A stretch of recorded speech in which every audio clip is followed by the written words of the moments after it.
आज हम स्टार्ट कर रहे हैं स्ट्रेंथ ऑफ मटेरियल का यूनिट 1। तो यूनिट 1 में सबसे पहले हम पढ़ेंगे कि what is stress. What is stress. Stress के बाद हम पढ़ेंगे कि व्हाट इज स्ट्रेन। और इन दोनों के बीच में हम देखेंगे रिलेशन,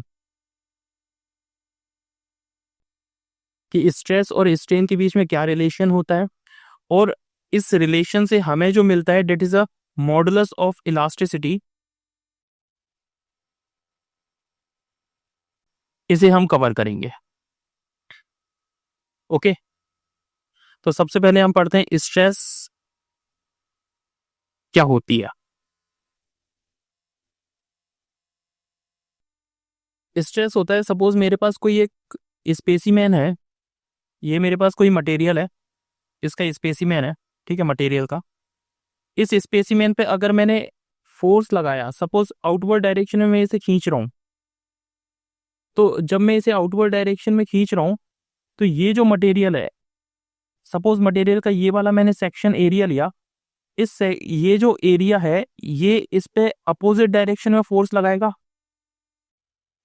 मतलब हर एक मटेरियल चाहता है कि वो अपनी पोजीशन को चेंज ना करे, तो पोजीशन को अगर चेंज नहीं करना चाहता तो उसके लिए क्या होगा, अगर ये इसे इस डायरेक्शन में फोर्स लगा रहा है तो ये इसके अपोजिट डायरेक्शन में इसे खींचने की कोशिश करेगा, जिससे ये मटेरियल इससे सेपरेट होकर के अलग ना हो, राइट। तो ये जो रेजिस्टिव फोर्स है मटेरियल का, ये जो रेजिस्टिव फोर्स है इसे बोला जाता है इंटरनल रेजिस्टिव फोर्स।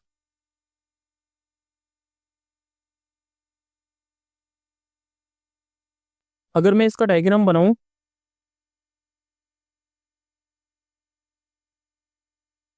तो ये वाला जो फोर्स है डेट इज अप्लाइड फोर्स, यानी ये वाला सेक्शन मैंने बनाया तो this is applied force.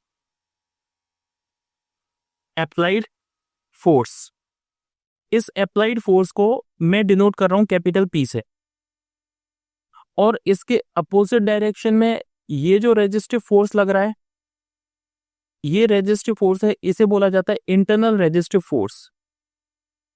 Internal resistive force. अब एक बात सोचने वाली है कि अगर ये अपनी ही पोजीशन पर रहेगा, ये स्पेसमैन, मतलब इसमें कोई भी मोशन नहीं आ रहा, अगर सपोज ये वाला फोर्स है पी, ये वाला फोर्स है पी, अगर दोनों ही डायरेक्शन में इसे अपोजिट डायरेक्शन में सेम फोर्स से खींचा जा रहा है तो ये मटेरियल कहीं भी मूव नहीं करेगा, मतलब ये इक्विलिब्रियम पोजीशन में रहेगा। तो इक्विलिब्रियम पोजीशन में रहेगा तो जितना फोर्स मैंने इस डायरेक्शन में लगाया क्या उतना ही फोर्स इस डायरेक्शन में भी लगेगा, जिसे मैंने मान लिया पी। तो internal resistive force in the equilibrium condition will be equal to the applied force, means internal resistive force will be equal to the applied force P. तो स्ट्रेस होता है, stress that is the ratio of internal resistive force, means this force of the material per unit area, कि एक unit area पर ये internal resistive force कितना लगा। पहले आप लोगों ने देखा होगा प्रेशर जो पढ़ा था, प्रेशर प्रेशर होता था फोर्स अपॉन एरिया, और स्ट्रेस जो होती है that is internal resistive force upon area.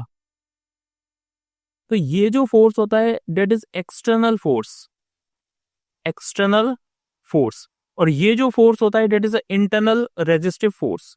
ये इन दोनों के बीच में डिफरेंस होता है। इसके अलावा जो डिफरेंस है वो डिफरेंस ये होता है कि जो प्रेशर होता है, सपोज ये मेरे पास एक स्पेसिमेन है, इस स्पेसिमेन पे अगर मैं प्रेशर अप्लाई करूंगा तो प्रेशर का नेचर होता है कि वो इसका साइज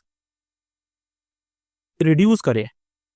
तो अगर इसका साइज रिड्यूस हो रहा है मींस ये क्या है, कंप्रेसिव नेचर का है, कंप्रेसिव नेचर का है। इसका मतलब ये मैं कह सकता हूं कि इट इज अ पुश, इसे मैं पुश कर रहा हूं, इधर से मैं पुश कर रहा हूं, इधर से पुश कर रहा हूं, इधर से पुश कर रहा हूं, तो इसका नेचर कैसा होता है, इसका नेचर होता है कंप्रेसिव, मतलब इसे कंप्रेस किया जा रहा है। तो प्रेशर क्या होता है, प्रेशर का नेचर होता है कंप्रेसिव, बट जो इंटरनल रेजिस्टिव फोर्स मतलब स्ट्रेस का अगर मैं देखूं तो स्ट्रेस क्या होता है, स्ट्रेस ये टेंसाइल भी हो सकता है, मतलब ये मेरे पास स्पेसिमेन है, इस स्पेसिमेन को मैं खींच भी सकता हूं और इस स्पेसिमेन को मैं कंप्रेस भी कर सकता हूं, इस तरीके से मैं इसे कंप्रेस भी कर सकता हूं। तो जो स्ट्रेस होती है, स्ट्रेस के दोनों ही नेचर होते हैं। कौन कौन से, एक तो होता है टेंसाइल और दूसरा होता है टेंसाइल जिसे बोला जाता है पुल, पुल फोर्स, और दूसरा होता है कंप्रेसिव जिसे बोला जाता है पुश। ठीक है, तो अगर मैं इस स्ट्रेस को देख रहा हूं तो स्ट्रेस मेनली दो पार्ट अपन ने समझ लिए। पहला कि ये जो स्ट्रेस है, ये स्ट्रेस दो पार्ट में डिवाइड होती है। पहली कि टेंसाइल, दूसरी कंप्रेसिव। इसमें एक और इंपॉर्टेंट आती है जो आपके फर्स्ट यूनिट का ही पार्ट है, that is a shear. Shear, अब ये शियर क्या होता है इसे थोड़ा सा ध्यान से समझना। देखो, सबसे पहले मैं डिफाइन कर रहा हूं टेंसाइल स्ट्रेस को, फिर कंप्रेसिव स्ट्रेस को, और फिर उसके बाद शियर स्ट्रेस को। ये स्पेसिमेन है, इस स्पेसिमेन पर अगर मैंने फोर्स लगाया तो उस फोर्स की जो टेंडेंसी है, वो टेंडेंसी है डेट इज पुल। अगर इस पे पुल फोर्स लग रहा है तो मैं इस पर जो स्ट्रेस देखूंगा वो स्ट्रेस होगी टेंसाइल स्ट्रेस। अगर इसकी खींचने की प्रवृत्ति है तो वो होगी टेंसाइल स्ट्रेस। अगर इस पर मैं फोर्स लगा रहा हूं कैसा, पुश नेचर का, पुश मतलब इसे दबाने वाला।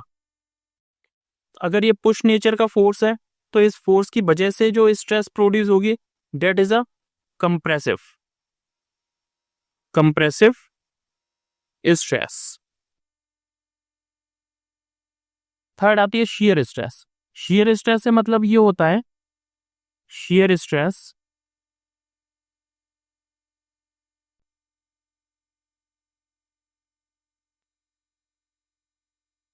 शियर स्ट्रेस से मतलब ये होता है कि अगर एक मेरे पास कोई स्पेसिमेन है, इस स्पेसिमेन के एरिया के पैरेलल अगर मैं फोर्स लगा रहा हूं, जैसे ये मेरे पास है, ये मेरे पास एक स्पेसिमेन है, इस स्पेसिमेन पे सपोज मैंने यहां पे बोल्ट लगा दिया, ठीक है। अब ये जो मैंने लगाया है इसमें इस पर टेंजेंशियल फोर्स लग रहा है। कैसे लग रहा है, जैसे एक ये मेरे पास बार है, इस बार पर अगर मैं यहां पर इस तरीके से इस पर फोर्स लगा रहा हूं, इस पर इस तरीके से फोर्स लगा रहा हूं, तो ये जो फोर्स है इसकी लाइन ऑफ एक्शन से डिफरेंट है। ये है इसकी लाइन ऑफ एक्शन, मतलब इसकी एक्सिस क्या है, ये वाली एक्सिस होनी चाहिए, तो यहाँ पे फोर्स लगना चाहिए। लेकिन फोर्स अपन कैसे लगा रहे हैं, यहां से किसी डिस्टेंस पे लगा रहे हैं, तो डिस्टेंस पे लगा रहे हैं तो इसका ये जो सेक्शन है, इस सेक्शन के पैरेलल फोर्स लग रहा है। ये जो सेक्शन है इस सेक्शन के पैरेलल फोर्स लग रहा है। अगर इसी फोर्स को मैं यहाँ इस एक्सिस पे लगाता, जैसे इसी फोर्स को अगर मैं यहां पर लगाता तो इसका नेचर कैसा होता, इसका नेचर होता टेंसाइल। लेकिन इस फोर्स को मैं कहां लगा रहा हूं, इस फोर्स को मैं लगा रहा हूं यहां पर, तो ये जो फोर्स है ये फोर्स एक्ट करता है टेंजेंट की तरह, टेंजेंट।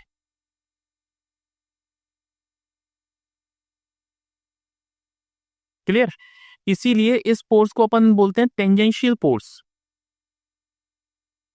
Tangential force.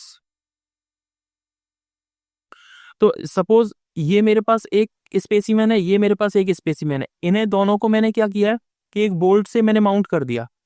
अब मैं इस पर इस साइड फोर्स लगा रहा हूं, इस पर मैं इस साइड फोर्स लगा रहा हूं, दोनों के नेचर अपोजिट है।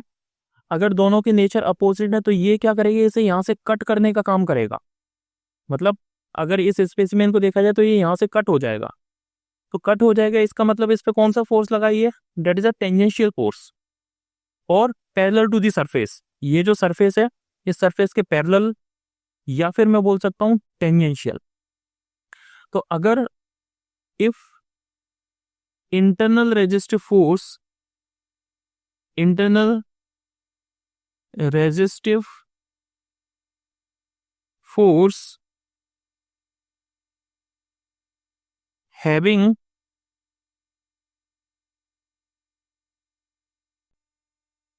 two at parallel to the surface or tangentially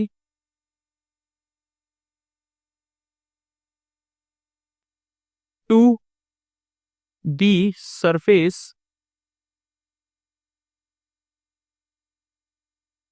per unit area is called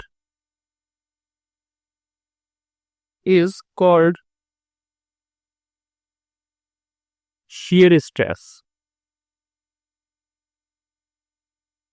तो स्ट्रेस कितने टाइप की हो गई, स्ट्रेस हो गई 3 टाइप की।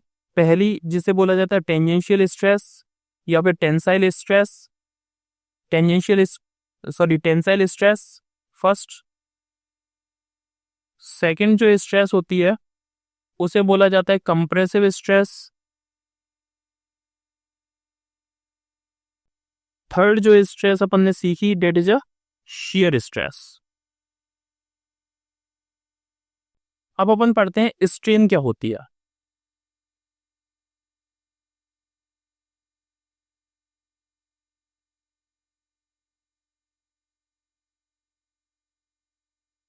जब एक स्पेसिमेन पर आप फोर्स लगाते हो, सपोज मैंने इधर P, इधर भी P फोर्स से मैंने इसे पकड़ के खींचा। जब मैंने इसे पकड़ के खींचा तो इसकी जो डायमेंशन है यानी लेंथ, इसकी लेंथ इंक्रीज हो जाएगी। ये लेंथ कुछ इतनी इंक्रीज हो गई। तो ये जो लेंथ इंक्रीज हुई है, सपोज यहां से यहां तक की लेंथ कितनी थी L, और यहां से यहां तक लेंथ कितनी इंक्रीज हो गई, ये लेंथ इंक्रीज हो गई डेल्टा L। तो जो स्ट्रेन डिफाइन की जाती है, स्ट्रेन डिफाइन की जाती है change in dimension, change in dimension upon original dimension,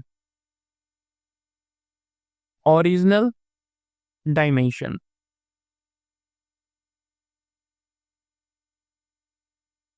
इसमें चेंज इन डायमेंशन कितना हुआ, चेंज इन डायमेंशन हो गया डेल्टा L और ओरिजिनल डायमेंशन कितनी है capital L।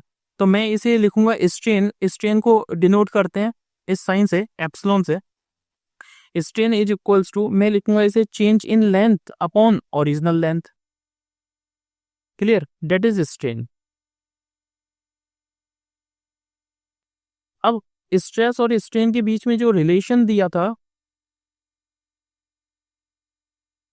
Relation between stress sigma and strain epsilon, इसके बीच में जो रिलेशन दिया था वो रिलेशन दिया था एक हुक्स नाम के व्यक्ति ने, जिसे बोला गया हुक्स लॉ। इस हुक्स लॉ के अकॉर्डिंग ये बताया गया कि stress is directly proportional to strain होता है within proportional limit, proportional limit. Okay, जब यहां से मैंने ये प्रोपोर्शनलिटी कांस्टेंट हटाया तो यहां पर एक साइन आया that is capital E and strain. This capital E is called modulus of elasticity, modulus of elasticity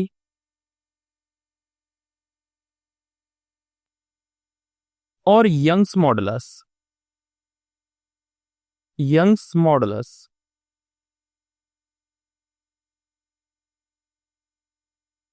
ये जो ई है, E is the property of the material. E क्या है? Property of material. Property of material, material की property है, इसका मतलब क्या है? मतलब ये अगर स्टील मैंने लिया तो स्टील के लिए ई की वैल्यू कुछ और होगी। मैंने अगर आयरन लिया, कास्ट आयरन के लिए ई की वैल्यू कुछ और होगी। मैंने कॉपर लिया, कॉपर के लिए ई की वैल्यू कुछ और होगी। तो ये हर एक मटेरियल के लिए ई की वैल्यू कुछ और होती है। तो अलग अलग डिफरेंट डिफरेंट वैल्यूज होने की वजह से ये जो ई है, ये ई तुम्हें न्यूमेरिकल में दिया जाता है। और न्यूमेरिकल में अगर इसकी ई की वैल्यू तुम्हें दी गई है तो तुम इस डायरेक्टली फॉर्मूले को लगाओगे, इसमें ई की वैल्यू पुट करोगे। ओके। Okay, thank you.